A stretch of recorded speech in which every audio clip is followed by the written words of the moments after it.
It is not remarkable that Jesus' followers claim that he is a Messiah.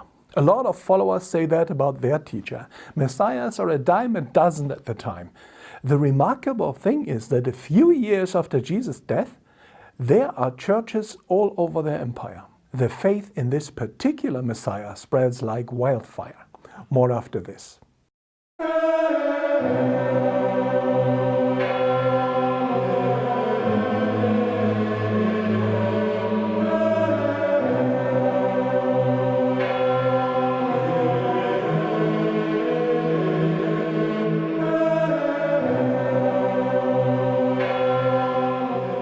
In Christian tradition, the exact point in time when the church comes into existence is Pentecost, 50 days after Easter Sunday. Pentecost is a Jewish harvest festival that happens 50 days after the second day of Passover. The book of Acts tells a story that 50 days after Jesus came back from the grave, Jerusalem is again full of Jews from all over the Roman Empire and beyond. What has remained of the Jesus movement is a bunch of frightened disciples who have no clue as what to do now. Then the Holy Spirit descends on them, and the text uses images of wind and fire to illustrate the event. Those images are the traditional Christian symbols of the Holy Spirit since then, and one finds those symbols prominently in Christian iconography. And the Holy Spirit transforms this timid group of apostles into missionaries that suddenly have a purpose: the bold proclamation of the gospel of Jesus Christ in all languages of the ancient world. Jews from all over the world hear this first proclamation and they join the movement. Pentecost ushers in the Messianic age. From a historical perspective, it is impossible to know what has happened. But it seems plausible that something must have happened, cataclysmic event or gradual process, who knows. But the Jesus movement starts doing something that no one in the ancient world does. They actively recruit people to join their movement. Jews don't proselyte, not then and not today. You're a Jew when you're born of a Jewish mother. Pagans don't need to proselyte.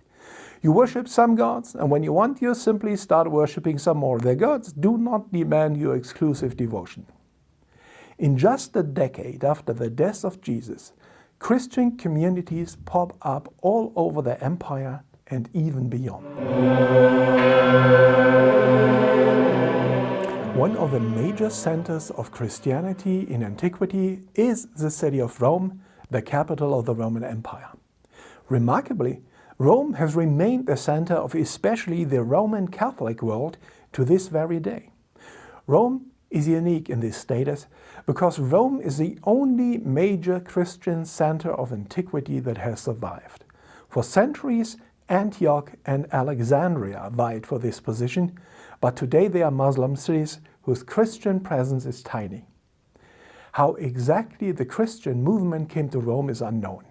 Both apostles, Peter and Paul, died in Rome, most likely in the persecutions of Nero in the year 64 AD.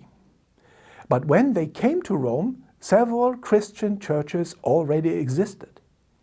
Likely, Jews from Rome were present at the Pentecost event in Jerusalem, and they brought the Christian faith with them when they returned to Rome. A growing Christian presence seemed to have led to conflicts with the traditional Jewish communities that were present in Rome for centuries. Those conflicts must have gotten so bad that the people possibly brawled in the streets of Rome to settle their theological disagreements. Eventually, Emperor Claudius bans all Jews from Rome. The Roman historian Suetonius writes, "Since the Jews constantly made disturbances at the instigation of Chrestus, he, the Emperor Claudius, expelled them from Rome." Scholars agree that Chrestus is Christ.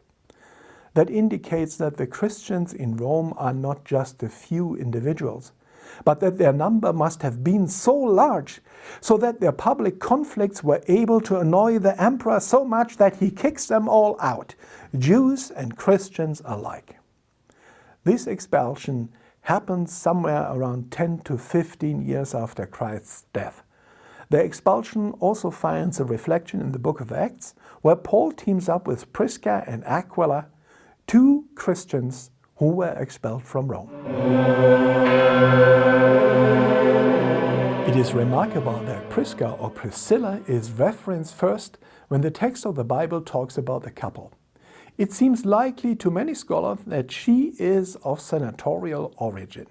Her husband's name, Aquilla, makes it likely that he's a freedman, a former slave. They later return to Rome and are greeted by Paul in his letter to the churches in Rome.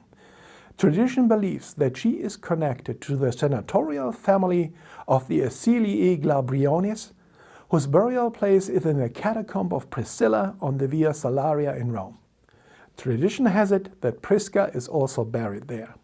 About 30 to 40 years later, Manius Acilius Glabrio, who was consul in 91 AD, was executed by Emperor Domitian, likely because he was a Christian.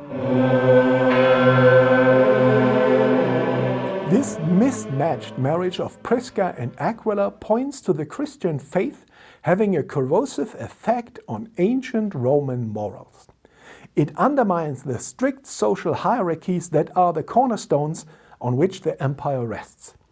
It is difficult for us to imagine the egalitarian radicalism of the early church because we experience the church as an establishment institution that for most of its history has propagated and justified strict social hierarchies. But the early church in the first century is a fringe movement that grew predominantly among slaves and among the poor.